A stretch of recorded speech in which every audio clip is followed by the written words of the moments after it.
na 2 nogach i 4 kołach. Robimy podróże.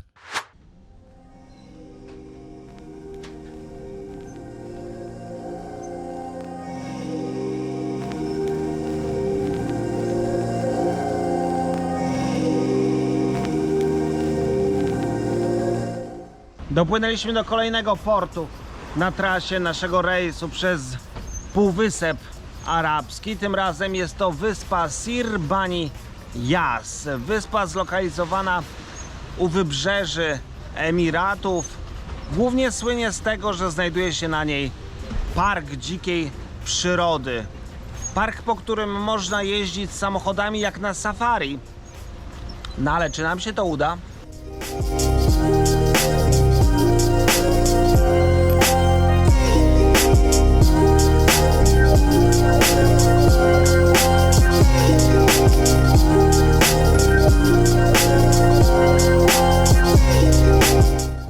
My tak naprawdę nie jesteśmy na tej wyspie, bo na tą wyspę mogą wejść tylko osoby, które mają nocleg w jednym z 3 hoteli znajdujących się tutaj. Jesteśmy na takim cypelku specjalnie stworzonym po to, aby przypływały tu statki wycieczkowe. No oczywiście można wykupić tą wycieczkę na to safari, ale samochody niestety nie są dostosowane, więc przyzwyczailiśmy się już po Karaibach, że kiszka. No i cóż, co tu można robić? Można poleżeć na plaży, można się wykąpać, zjeść, napić się i pojeździć na takich maszynach.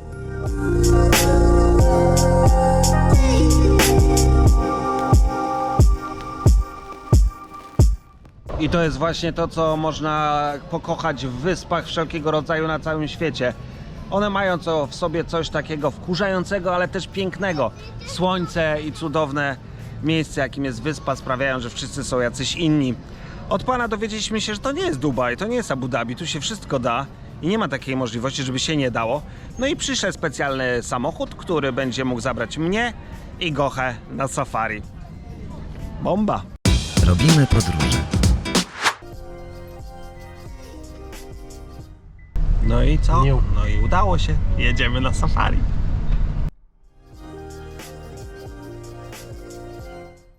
Dowiedzieliśmy się, że wszystkie drzewa na wyspie zostały posadzone sztucznie po to, żeby wodę kolekcjonować, przetwarzać dla zwierząt i żeby miały one co jeść, a słodka woda, której na tej wyspie nie ma, doprowadzana jest 10-kilometrową rurą pod morzem z lądu. A teraz zmierzamy w poszukiwaniu zwierzaków.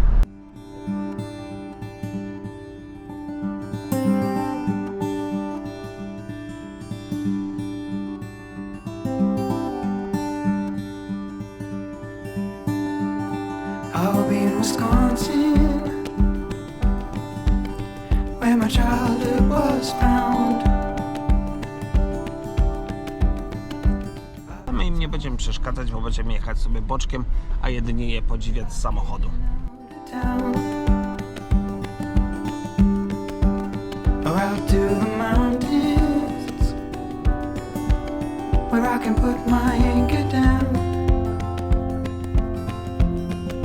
Gonna get out of town.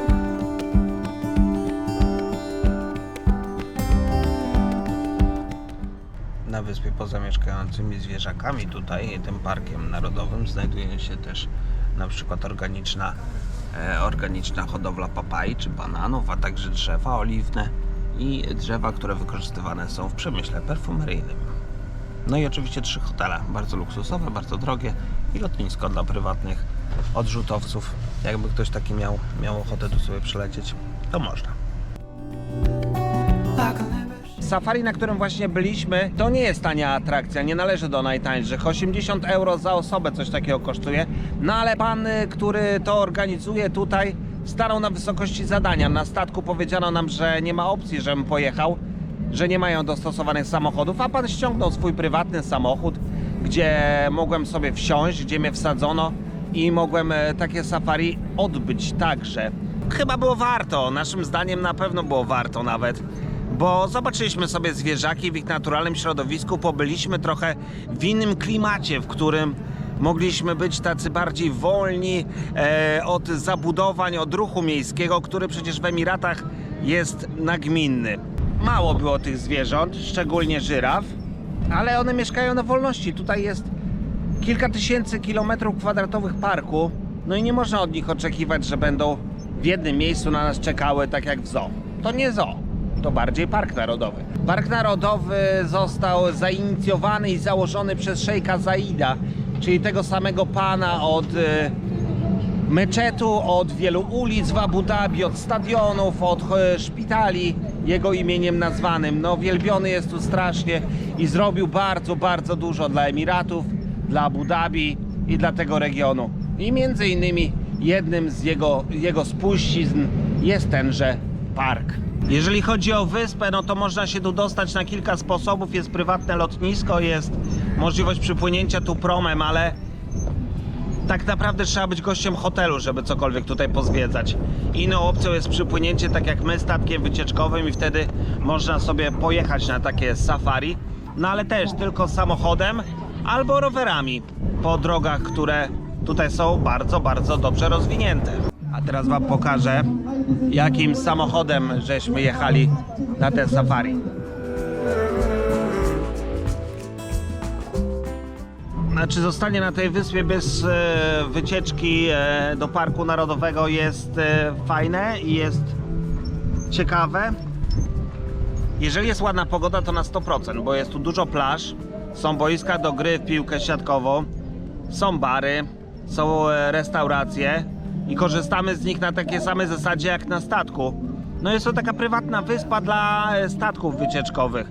Coś jak Ocean Cay na Karaibach, które posiada MSC. Ale wydaje mi się, że tutaj nie tylko statki MSC dopływają. Warto sobie przejść na drugą stronę tego małego półwyspu, żeby zobaczyć piękne lasy namorzynowe i niezwykle lazurową wodę. Widać, że dużo tu wapnia, bo ten kolor właśnie od wapnia się bierze, od podkładu, który tu jest. Można przejść się także na prywatną. Można przejść się także na część wyspy takiej oddzielonej od lądu, bo woda sięga do pasa.